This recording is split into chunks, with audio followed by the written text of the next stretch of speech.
What's up, everyone? Welcome to Level 7. This is the Agents of Fandom podcast. I am your host, TJ Zwarich.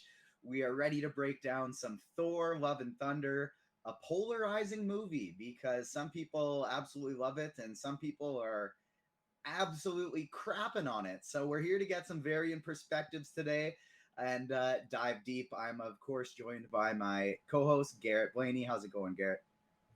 It's going good. I've wanted to see this movie for a long time. I'm a big Thor guy, so I'm excited to dive into it.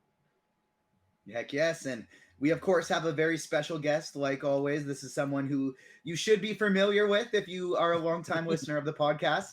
Richard Nebens, the Machine. How's it going, Rich? Doing great. Glad to be back. And also, shout out Garrett. I'm so glad we finally met up in person. You saw us both on Twitter. It was amazing. Garrett is the man. You know what? I was going to get to that, but I love that you just started it right off the bat. Nina and I had such a good time. I loved seeing Top Gun with you. Loved being able to get your reaction to Thor and just meeting you. The first person in the industry that I've met in person before any of the Agents of Fandom. It's wild, but you are a gem, and I cannot wait to get back to that again, hopefully soon. I completely agree. I echo all those sentiments. Yeah, I met you before I've met any of my guys at the Direct. I know we talk about that all the time. We all can't wait to meet up, but it was awesome meeting you, and I'm glad we finally did that. Yeah, me too. It was truly an experience. It's a blessing and a curse being in this industry, especially kind of as the four of us with Ruben here as well, hanging out in the background, kind of have sort of excelled and grown in this pandemic. And the benefit is you make friends all over the world, all over the country. Tough part is when you make friends so far away, it's tough to meet them in real life. So That's so awesome that you guys got the chance to do that. I'm jealous, but I'm going to meet Garrett in 1 month from today, a little bit less. And so I'm very excited about that, but I was just going to say, don't be jealous because I just bought my tickets to Canada today. So it is, Canada, no need to it's a jealous. Thing. It's happening. It's happening. Garrett has walked into Canada as of now. It is happening. And before we talk about Thor Love and Thunder, we got a few things to take care of. Keep your eyes peeled to agentsoffandom.com. We have lots of new writers joining the roster, and they're putting out some amazing content. And we also have an interview coming up on the podcast feed shortly with Bill Ratner. He's the voice of Flint from G.I. Joe. It's G.I. Joe, the animated movie's 35th anniversary. And you'll also, even if you're not a G.I. Joe fan, you'll recognize Bill's voice because Bill's the trailer guy. Like, you have heard Bill's voice in a trailer before. He did Ant-Man. He did Talladega Nights, Blades of Glory, a bunch of Will Ferrell and Mike Myers movies. He's the guy that sounds like this. Is he the same guy that did the Iron Man one also? I don't believe so. I think Ant-Man was his first Marvel one, but we talked in the interview about some people he's learned from who are kind of the standards in the industry, and I believe the guy who did Iron Man was that person that you're referring to there. So we dive into that, and it was a really good conversation. And then, if you're watching this on YouTube, make sure you hit the like button, follow us, check out Agents of Fandom on all the socials. And Garrett's got a pretty nice shirt on there. Mine's in the wash right now. It's a little scratchy because I hadn't thrown it through the wash yet. But Garrett, what do you got on, and where can the people find it? Well, this is our beautiful Agents of Fandom merch, and you can find it on agentsoffandom.com. Click on the store tab, and it will take you to our beautifully made store website. Thank you, Ruben. And you can find our Pride merch there, our regular merch, and you can wear your fandom with pride. That's our thing. And soon enough, I won't put a time limit on it, but there will be new things added and some really awesome things. You guys know how talented Ruben is, so keep your eyes peeled on that. Yes, that was incredibly well said. I couldn't agree more. And I believe we've hit all the housekeeping things, and so it's time we can finally start diving into some Thor Love and Thunder. We, of course, have our giveaways still going on. Namor the Submariner Funko Pop. I have shipped out the comics to our last giveaway winners. And so make sure you follow us on Instagram and TikTok at Agents of Fandom to get in on that Namor the Submariner Funko Pop giveaway for Black Panther Wakanda Forever. Rich, you went to the premiere.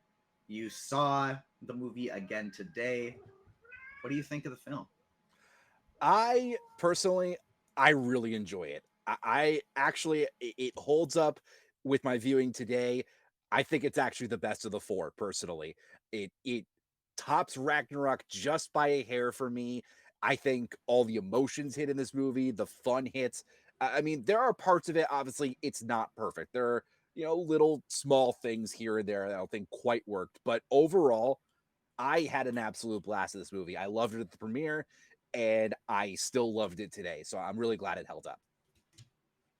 I'm glad you enjoy it. Garrett, I know this one that was very highly anticipated for you. What did you think of Thor Love and Thunder? Yeah, so I don't agree with you, Rich. I don't think it's the best of the four. I wanted it to be the best of the four. It does not hold up to Ragnarok for me. Fair enough. I was a little bit disappointed. I don't hate it. I don't think it's bad by any means. It's just it was kind of very middle of the pack for me. There was some really funny jokes that hit, but there's a lot of things that this movie could have used that would have made it a lot better, in my opinion. Yeah. And I'm kind of right in between the two of you there, and I agree it's a firm number 2 for me. I enjoyed it far more than the first Thor movie. I enjoyed it far more than The Dark World. It comes just below Ragnarok for me. But I've only seen it the one time. I'm looking forward to going again. Where my disappointment comes with the movie is not that anything was bad, but that I really felt like this movie could have been awesome. And it was so good that I'm kind of mad it wasn't awesome. It was just missing a few things for me, which we're going to get into a little bit here. Garrett, you said you got some qualms. There were some parts that disappointed you a little bit. What were the negatives for you? I've seen a lot of people talk about this, and I won't necessarily go as far as I've seen some people go, but I'm usually not someone that is affected by like poor VFX or is like I usually like don't notice it, or if I do notice it, it doesn't usually pull me out of it. But there were a couple shots in this where I was like, oh man. Oh, like there was one where Thor does like a flip at like in the very beginning, like when he's still with the Guardians, he like does this like massive front flip, and it just looked pretty. It looked a little bit wonky, and I was a little bit bummed by that. But that's not a huge thing for me. Gore was obviously much more was needed with that. I think Valkyrie is one of the coolest characters in the MCU, and I loved every bit of her. Could have used more Valkyrie, could have used more Mighty Thor, could have used more Gore. And I kind of thought the kids thing was like a little bit like out of place at the end. It felt a little off to me. Like the charge at the end. I was like, I don't know. And so the specific part of that I loved was kind of showing that Thor is now imbued with the Odin Force, and he has the ability to speak to a weapon and to enchant it the way that he sees fit. And I thought that was super cool. I kind of enjoyed the campiness of it, but it's kind of unfortunate when I agree with annoying Twitter discourse. And from a few months ago, when the official runtime came out, a lot of people were saying, this is too short, complaining about the runtime. And I agree, because all my issues with it were I would have loved more Valkyrie. How did we not get that scene that she licks her dagger? How did that not make the movie? I would have liked a little more of Jane. Like there's been leaks on Twitter about Jane just actually transforming into the Mighty Thor for the first time. I wish we would have saw that. I would have liked more backstory on the Necro Sword. I would have liked to hear more about who had it before him in the MCU. Who was that nameless god that got slaughtered? Who was the ex-wielder of the Necro Sword on the ground? We know who it was in comics. We don't know who it is in the MCU. So I would have liked more there. And more gore, not necessarily even screen time, or like, yes, more god butchering would have been cool, but he had a great arc. I just didn't get a lot of time with it. If we look at Captain America Civil War, we spend a lot of time with Zemo and his plans by himself to get a taste of it. We look at Thanos, of course, a lot of time spent with him. We look at Killmonger, a lot of time spent with him alone. Some of Marvel's best villains. Hela is another one, but I'd actually argue for Ragnarok, we didn't get enough alone time with Hela and her play and her plot. We did get her time with Scourge and that crew, and that was good. But just, I think it actually would have been cool to get more Hela and Odin history. Now, my biggest issues are I enjoyed all of these things and I wanted more of them. Rich, you're the highest on this movie of the three of us. Were there any negatives for you? And then I kind of would like you to take us into what you thought of the Necro Sword origin. So you know what's funny is I actually agree with you 100% on the runtime thing. I think it should have been longer, actually. I think that more than anything, I think it's my biggest complaint about the movie, because it was only not even 2 hours long. I think it was like an hour and 58, 59 minutes or something. I think it could have used a solid, like, not even a lot more, just like if it was 2:15 or 2:20 even, like an extra 5 minutes here and there for a couple of those scenes, the gore stuff. I mean, like Lady Sif was another one of my main disappointments. I was really looking forward to her coming back, and she really didn't get a lot of screen time at all. I mean, the moments she had were fun, but I would have liked to see more of her. But I agree, definitely, like a little bit more on Jane would have been nice. I loved what they did with Gore. Like the actual what we got was really good, but I do agree. I think it could have used a little bit more. And then yeah, going into the Necrosword thing, I know in the comics there's the whole symbiote thing, which I know is a whole new minefield worth of stuff because of the Sony stuff and everything. I don't know how they would have done it, like explained it in terms of how they would have done it in the MCU.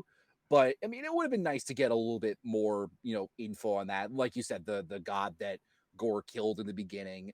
No, and like you said, I loved Gore's story. I actually think Christian Bale did a really, really good job bringing this villain to life. And one thing I'll say about the positive side of it, I know everybody was complaining about like the lack of the tendrils and the CGI and everything.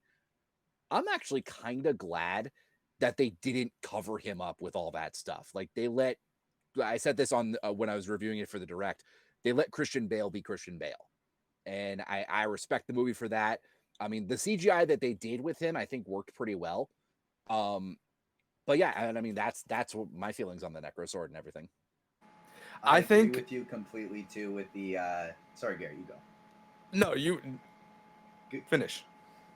I've lost my train of thought, Garrett. You gotta go. Sorry.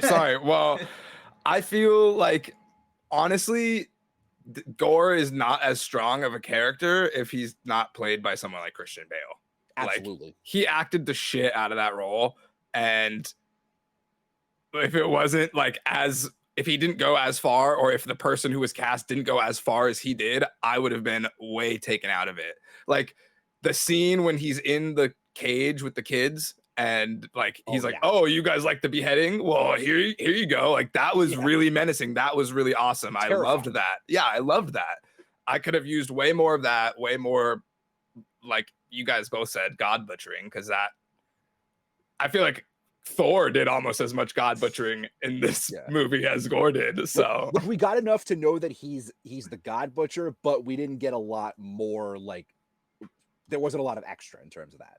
Yeah, he's like a temporary god butcher. It's like a mantle. The sinisterness of the character was incredible, and that's exactly kind of how I've been feeling. Is it's so good.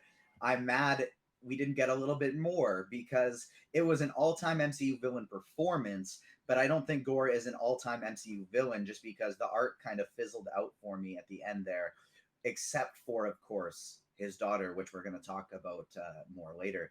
Garrett, I'm happy you brought up the part about Thor butchering more gods than Gore did, because we all saw the trailers and we see Zeus in the trailer, and it was pretty much a consensus among fans that Gore was going to be going in and wiping Zeus and that whole lot out.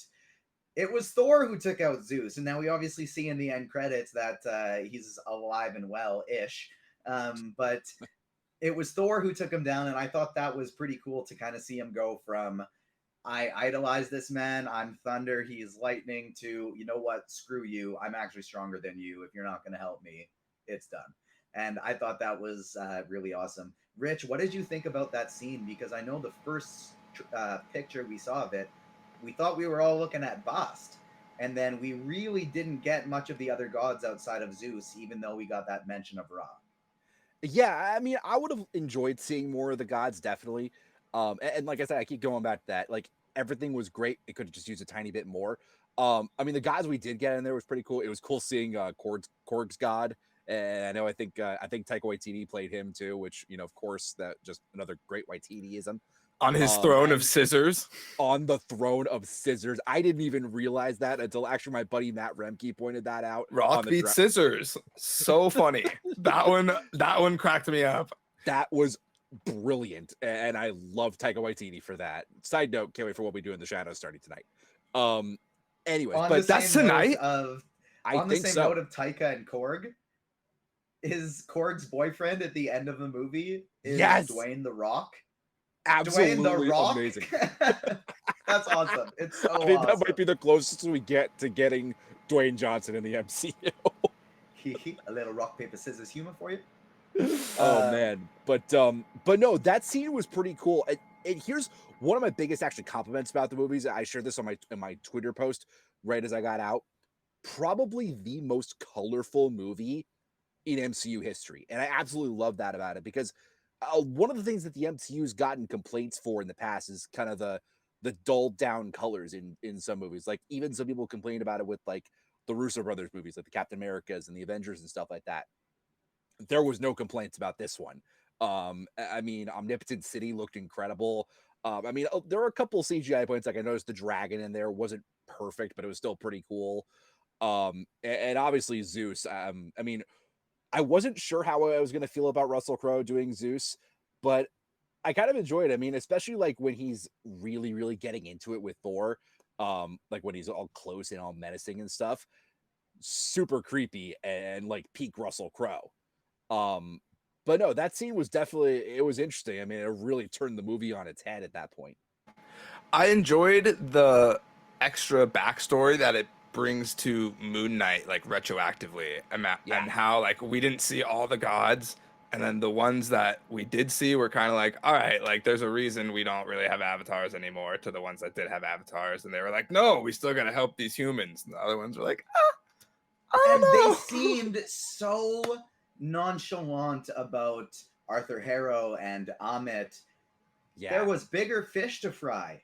Gore was on the loose. They have bigger things to worry about than a god being raised from the dead when all of the gods are being wiped out. So I agree, Garrett. I think that was a very cool kind of greater MCU addition. And the other thing that I find interesting is, like, we've been talking about a lot of like the Moon Knight gods would have made sense to have here. Bast would have made sense to have here. Stuff like that.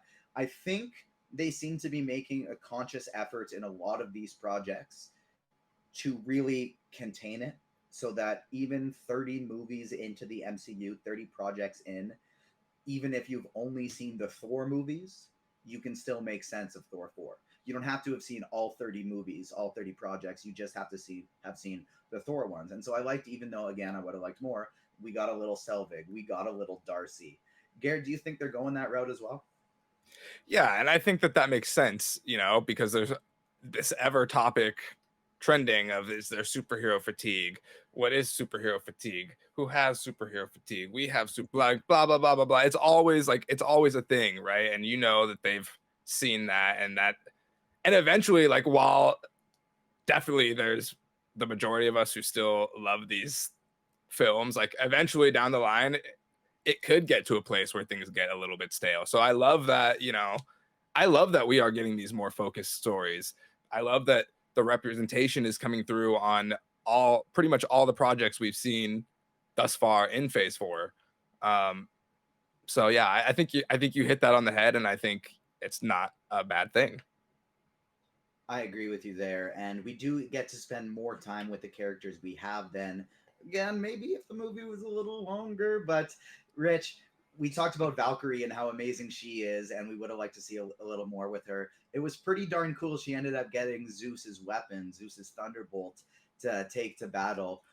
what did you think about what we got from both Jane and Valkyrie in this movie?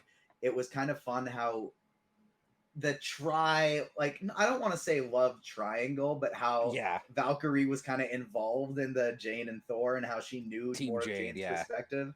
What did you think about that story arc? No, I mean Valkyrie was awesome. I mean, there was as much action with her as in the past in Endgame and Ragnarok, and I thought the humor was really good with her. Jane was actually almost my co MVP of the movie, along with Christian Bale. I thought Natalie Portman friggin' brought it. I mean, I think this is probably easily her best performance, at least to me, in the MCU. And I love the way that they played it. I mean, because we obviously knew the cancer storyline was coming.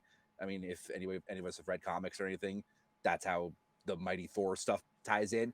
But I thought the way they handled that with her having cancer and being the Mighty Thor, they actually did a really good job, like balancing that out between, this really weak and on the brink of death Jane, and then her becoming a freaking superhero. Um, and I thought Natalie Portman had a fantastic performance. I thought the story worked really well for her, and we'll get into more of her later. But no, she was one of my favorite parts of the movie, honestly. And the way she wielded Mjolnir was so incredible. The way Yeah, she was able to split it up and use it differently than Thor did. And I agree with MTF in the comments here on our Twitch comments.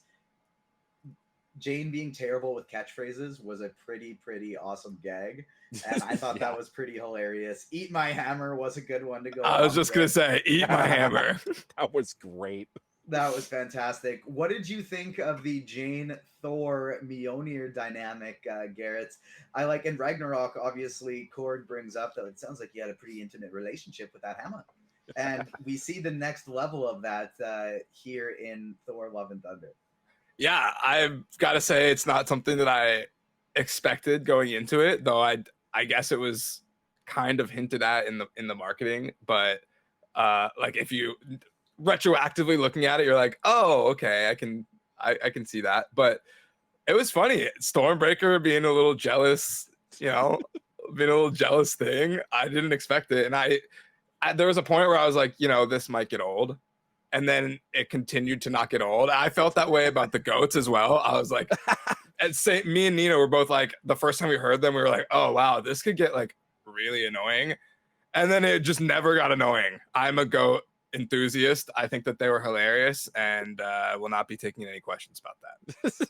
I think there was only maybe one time when I saw it today where I didn't laugh out loud with the goats. The goats, I Did they agree. just Actually, crashed into a wall or the ground, whatever that yeah, The was? no, That was planet, just the whole yeah, the planet. planet. Like that was absolutely hilarious. I lost it it, there. it actually worked better. I agree, better than I was expecting.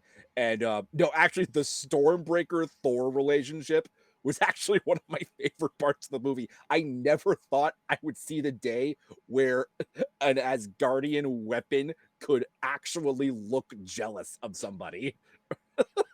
It was Yeah. No amazing. kidding. No kidding. And it was really cool too how we got to see with Thor and Jane's past when he's of course still wielding Mjolnir, and he eventually says to it like, "You keep her safe, like protect her no matter what." I noticed And that today. Yeah. that of course leads to Jane being able to wield Mjolnir. And although it made her sicker, of course, they made it pretty clear with her treatments that she wasn't getting better.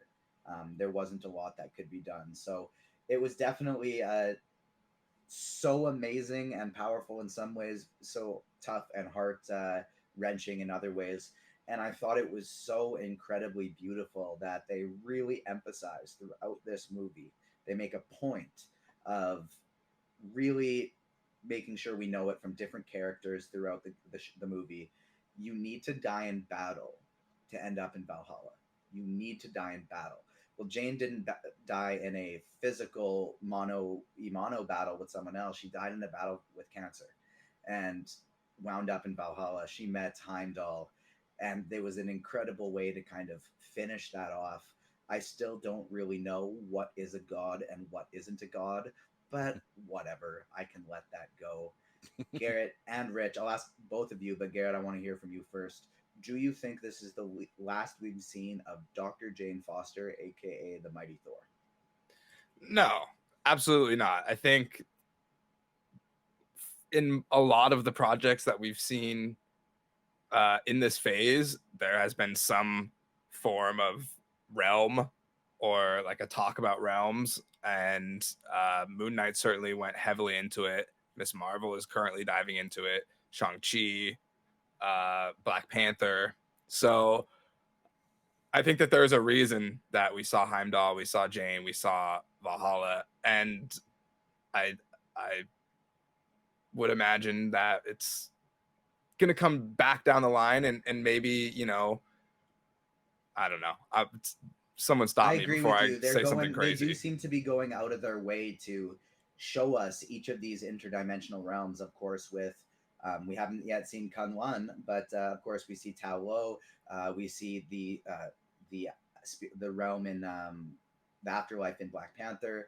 We see the Field of Reeds in Moon Knight, and now we got to see Valhalla here. So they are giving us each of those realms, and it's kind of interesting that we're seeing more of that in Phase 4 than we have anywhere else. Rich, do you think we're going to get more Jane Foster? And do you think it'll be the same Jane Foster that we get, or will this be a just fully formed Mighty Thor from a different part of the multiverse? I don't think they're going the multiverse route with Jane. I mean, I think obviously they could be lying. Marvel lies about a lot of stuff to fans, but I think they've gone on that fact too hard for them to actually like change routes and go a different Jane Foster from another part of the multiverse. But it's funny. I didn't actually think that they were gonna do a ton with Jane. I wouldn't have been shocked if she came back, but maybe it's more of like a cameo role, like something like how Heimdall did in this movie. But now that I think about it, actually, what Garrett said kind of got me thinking that there might be more of a role for her than I think everybody is expecting. I mean, just because they have shown so many of the afterlives in the MCU. I mean, obviously the eternal plane, I think it is in Black Panther, or the ancestral plane. That's what it is in Black Panther. The ancestral plane. That's yep. I kept saying afterlife realm because I Shadow Realm was in my head from this movie, and I just couldn't think of the proper words. The ancestral plane, obviously the I've Field been of playing Reeds, a lot of Yu-Gi-Oh, and so Shadow Realm. When I was watching this movie and they said that, I was like, "Ha ha! There it is!" And it's just been in my head ever since. Wow, yeah, right. That's fair. But yeah, no, thinking about that now, I wouldn't be shocked, and especially because Natalie Portman has said she'd be down to come back and do more Mighty Thor stuff later on. So I don't think it would shock me as much as I expected it to if she comes back. Yeah, I think that makes a lot of sense. The other thing in the movie that I could have used another 5 to 10 minutes on was the quest for eternity. And getting to see eternity and the Celestials abound there was pretty cool. Obviously, the fight in front of them. I don't know if any Celestials were actually taken out or if those were just kind of like idols of the Celestials, kind of almost avatars, as it were. But it was cool. We got to see eternity, and I would have liked to just again get a bit more of the quest. I understand that both getting there and getting there with a specific weapon to open the Bifrost it would be a very difficult quest, and that's why no one's gotten there. But it did just kind of seem odd to me about like, oh no, he's gonna get there. No one's done it before, but now he's on route to get whatever the heck he wants. So I could have just used about 5 to 10 more minutes on that quest. But Rich, what did you think about eternity and Gore's daughter, Love, now that we call her half of Love and Thunder, which I thought was an incredibly cool twist on the title that I did not see coming. I didn't realize this was going to be a movie about fatherhood and just being willing to embrace love and open yourself up. I thought that all kinds of love. Exactly. Yeah, just axe love. Being willing to just accept love, and we support all forms of love here on the Agents of Fandom outside of the deep from the boys. Outside of that, we support all kinds. But back to Thor Love and Thunder and Love in specifically, what did you think about eternity and Gore's eternity powered child, Love? I mean, it was they definitely took a swing there with some different directions. I think obviously it was different than anybody was expecting. And I mean, Gore's daughter was obviously what tied the whole movie together. I mean, we saw her obviously pass away at the beginning, and then she comes back at the end with this whole eternity plot. And I really like it. And the thing I like too about the eternity Gore's daughter thing, it puts Thor in a place that we have never seen him before. We get literal dad Thor. And I think I kind of love that direction for him going forward, because we've seen him do pretty much everything else in the MCU. We've seen him be a warrior, a friend, he's his love interest with Jane, but now he's got a daughter to raise. And shout out obviously to India Hemsworth, who is, Chris Hemsworth's real life daughter. So cool. I was gonna say, cool. shout out to Chris Hemsworth for just setting up his daughter for life, for real. Yeah. Well, the entire Hemsworth family too. I mean, Hemsworth was in it. His wife was in it as the Wolf Woman. How about the extended Matt Damon cameo in this movie? Yes. Not And only did Luke Matt Hemsworth. Damon come back, And Melissa McCarthy. Yeah, and Melissa McCarthy. And Sam Neill too, right? Apparently, Mark Hamill was in this movie for a couple seconds. Apparently, I saw that on Twitter. Yeah, I meant to look for him and I didn't, and I'm so mad I didn't. I'm gonna make sure to look for that next time. But no, the cameos in this movie were incredible, and the entire Hemsworth family getting in that's a shout out to them. Are cameos. People talked about cameos in Multiverse of Madness. The Illuminati were not cameos. This is what a cameo is. It's these type of things we got in that movie. I got big baby little young Leia vibes from Obi-Wan Kenobi from Love at the end of the movie there. And I agree. I think it's very cool we get to see Thor in a brand new light. Garrett, I want not only your thoughts on Love, but I think that, and what I love the most about this movie is this was the most emotional growth we have seen from Thor in any movie ever. Obviously, his origin, he had a lot. Dark World was more almost backpedals of just grief and negative things happening to him. Infinity War was just him trucking along, not acknowledging things, but just being a warrior. Endgame, we get to see him just take another backpedal with his grieving and not wanting to acknowledge the pain that he's suffering. Finally, here in Thor Love and Thunder, he really seems to progress. What did you think of his emotional arc and it ending with him having a daughter now? Yeah, well, I do want to say I loved Eternity. I thought he looked cool as shit. Thought they did a great job with that. Yeah. Was a little annoyed, I want to say. Maybe not annoyed, but I didn't love Thor at the beginning of the movie. Like, it felt like he definitely took a giant step back at the end of the movie, and he was just kind of an asshole. But by the end, I love that this is where he's heading. I love that they really hammered home the love theme throughout the entirety of the movie, and then bang, at the end, he's got a daughter named Love. I was so shocked, and she is gonna be crazy strong, and I guess it remains to be seen what her entire power set will be. But the Young Avengers, the next generation, is really just they're looking kind of stacked.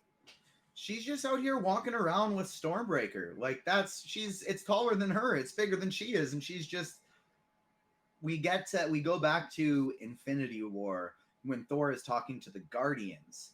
And I guess we didn't really touch on the Guardians being in this movie, and I think that's okay. I think it was a fun little bit with them in there at the beginning. It made sense continuity-wise, and I was kind of fun with them being there at the start and not past that. But Thor talking to the Guardians in Infinity War, he says, no, that weapon is far too powerful. It would collapse your brains into whatever, and Rocket says, oh, that's kind of fun. Is it weird that I want to do it even more now? Yeah, exactly. And yes, it is. And so we kind of see Love wielding it with absolutely no problem. We don't really know what her powers are yet.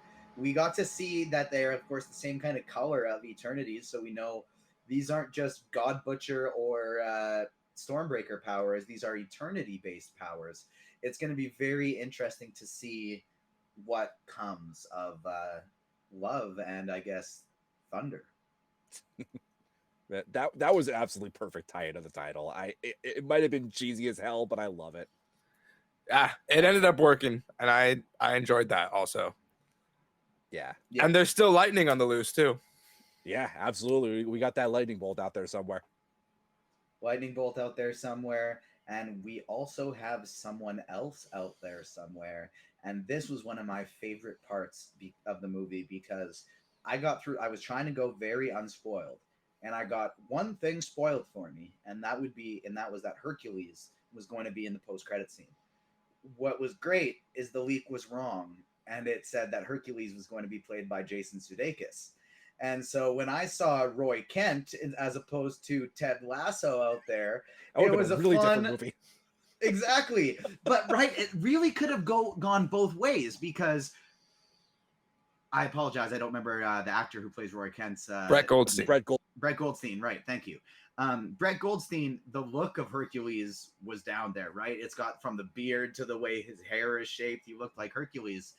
But this also looked like a very angry, aggressive Hercules. And a lot of the Hercules we know from comics can be a little Thor-like at times, like a bit of a likes to flirt with the ladies and be a bit of a goof. So it's interesting that they seem to be doing a bit of a angry, aggressive take on Hercules here. Brett Goldstein, our man, Roy Kent. I should have been wearing the jersey for this show. Garrett, what did you think of the little Hercules tease we got? Roy Kent Achilles. I loved it. I was super hyped. I also, this was gonna be like the first product in a super long time that I got nothing spoiled from. I ended up getting something spoiled for me like the day before, and that was that Jane Foster was gonna die, and so I was really bummed. I was really bummed about that. But sucks. I didn't get this spoiled for me, and so I was surprised, and I was stoked, and I was blown away. I was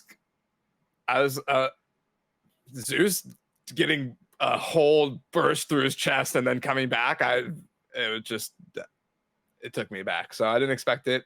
And I also, like, I know this might upset some people in the chat, but I'm not a fan of the nonsensical post-credit scenes that like don't do anything, like the Multiverse of Madness second one. Bruce Campbell one, yeah, the Bruce Campbell one. Like, yeah, okay, it was funny, but yeah.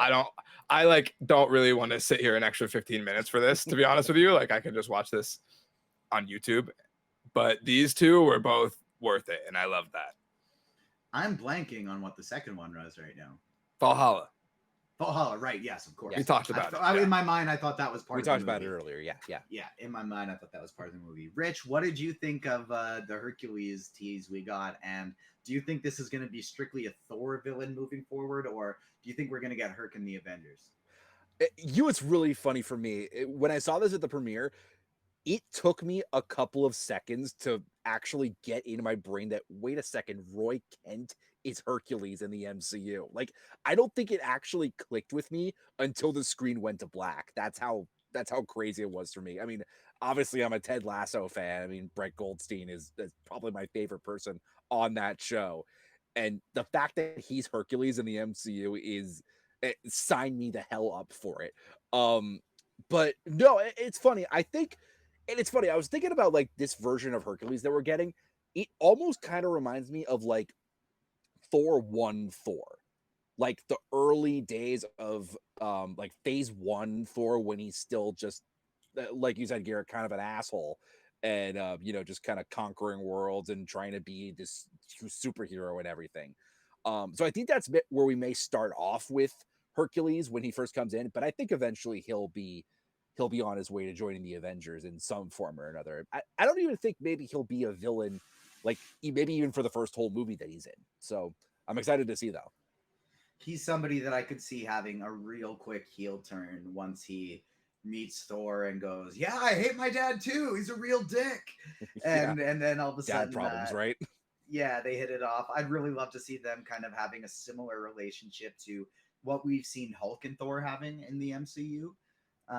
We talked about how contained this movie felt in a lot of ways. We saw it similarly with Moon Knight, Ms. Marvel. We get a lot of references outside of that, but it's still contained for the most part. Doctor Strange, very multiversal, but the story was contained to Doctor Strange movies Infinity War, Endgame, and WandaVision. Now, going forward, what this really left us in the MCU with is Zeus being pissed off with Hercules coming forward, and Thor's a dad now. Jane's in Valhalla, but there's not really any earth-shattering changes outside to the changes for our characters specifically. What do you think this movie could set forward in the MCU, and what do you think it could tie into next, Garrett? You know, I'm not a forward thinker.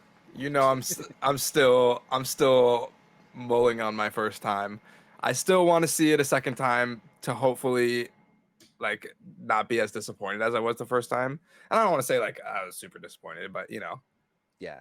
I wanted it to be on Ragnarok's level. I can listen to Ragnarok and to this day like laugh for 45 minutes out of the movie. And I don't think that I'll be able to do that with this Thor going for like after watching it multiple times. But who knows? I'll wait till my second watch and we'll see. But I do feel like for me, this is going to be a very rewatchable movie. That's one of the negative, like as much as I've talked negatives about the runtime, that's to me one of the positives about a short runtime is like I think I've actually watched Multiverse of Madness now more than I've watched Spider-Man No Way Home, even though I like Spider-Man No Way Home better and the characters in Spider-Man No Way Home better. But it's just really easy to fit in a 2-hour movie while like you're half paying attention to not and you're doing something else, you're getting some work done, you're doing some cleaning, whatever it is. I find that the shortness of it will be a good way to kind of get it in often. Yeah. And it's funny too. Like, I am curious to see how the rest of this like next phase of the MCU. Because I mean, obviously we got like Black Panther 2 and Guardians 3, Ant-Man 3, the Marvels and everything. I am really curious to see how those movies do runtime wise. Because I mean, like they're all big sequels. They've all got a bunch of characters and a bunch of huge storylines to tackle. So I'm curious to see if Marvel like maybe sees, I don't know if I want to say the discourse that's been going on online behind Multiverse of Madness and Love and Thunder, because both of them were pretty much like 210 and under. But I am curious to see where that goes going forward. I think that makes a lot of sense. Garrett, rank this movie out of 10 for me and give me your final thoughts. I'm gonna give this movie exactly what it deserves, a 6.9 out of 10. A 6.9 out of 10. Now, it's important to clarify here, is your 6.9 out of 10 in general for movies, or is that in comparison to MCU projects? Can I just say it's a 6.9 out of 10? It's a 6.9 out of 10. Richard, what's your rating for this movie? I'm a little bit higher. I would say I'm thinking about like an 8.5 for me. I mean, it's like I said, it's got its issues, but I still really, really enjoy it. Nice. I think that makes sense. I'm going to go 8 out of 10. It ranks for me kind of around the Doctor Strange, Multiverse of Madness, Spider-Man Homecoming, Captain America Civil War, Loki, that range of MCU projects for me. The middle to upper tier, top half, but just barely. That's kind of what I'm thinking. And top half MCU, that means I love it, I adore it, and I can't wait to watch it again. So I like to think about these movies critically, but it's exactly Rich. You go. That still means it's great. That's the thing is this is, I think, the 35th MCU project. And if it's anywhere even like close to your top 10 or so, because I think Love and Thunder is in my top 10, as is Ragnarok. And I think Multiverse of Madness is kind of near the lower end of my top 10. But if you're even remotely up there, you're doing a hell of a job, because that means you're one of the top MCU projects over the last 14 years. Yeah, it's the longer that list grows, the more impressive it is to be near the top. Mm-hmm. And so, Rich, before we get out of here, I know you're writing 17 different articles already today and tomorrow. What do you got on the go, and where can the people find you? Well, you can find me at Richard Nebens on Twitter. Obviously, write for MCU Direct, and then obviously the DC and Star Wars side too. Take a look over the next few days, and I'll tell you guys more about this later. But I actually have something pretty big in the works over the next couple of days. I can't wait to share more about it, but as soon as I can say something about it, you guys will hear. Heck yes, we can't wait to know. That sounds spicy. And if you want to hear more from Garrett and I, on Thursday, we got our friend Lee Swift, finalist from season 2 of The Circle Netflix. He's joining us to talk the season finale of Ms. Marvel. And of course, we have our other podcast with Lee, Ticket to Reality, where we talk all the top reality TV shows like The Circle, Big Brother, Squid Game, Survivor. We our first 3 guests we've had on were Delisa and Trevor Saint from The Circle, as well as Jack Atkins from season 3 of The Circle. And our last episode, we had a Big Brother draft where each of us took 4 of the contestants that we thought would win. Garrett, you look like you got some thoughts. You seem pumped up about your Big Brother squad. Yeah, no, I didn't know if you were going to hit on the fun event that we did during that podcast, so I was just excited to bring it up. I know you thought you had the draft strategy in the bag, but I don't know. I think the teams got mixed up fairly well. I didn't see the second episode, so I don't know how that's going to go, but it was really fun, and Lee and I are very competitive apparently, and we got into some some lovingly heated beef, and it was hilarious. It was great. It's great listen. So whenever it comes out, I don't know when it's coming out, but when it comes out, I think it's out now.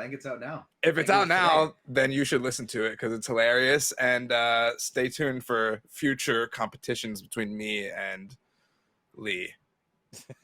So we got myself, Garrett, Lee, and of course Emma, who's right in the chat right now and on the Tickets to Reality podcast, doing our Big Brother draft. If you have interest in reality TV, make sure you check it out. It's available wherever you get your podcasts and on the Agents of Fandom YouTube channel, and of course the Agents of Fandom socials. You know where to find them. Ticket to Reality. It's the number 2, not the TO.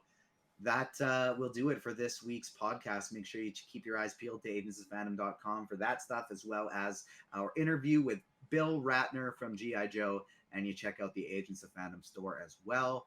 For myself, for my amazing co-host Garrett, for our fantastic wizard of a producer Ruben, and for our great guest Richard Nebens from The Direct. Thank you so much for joining us today. Peace. Peace. See ya.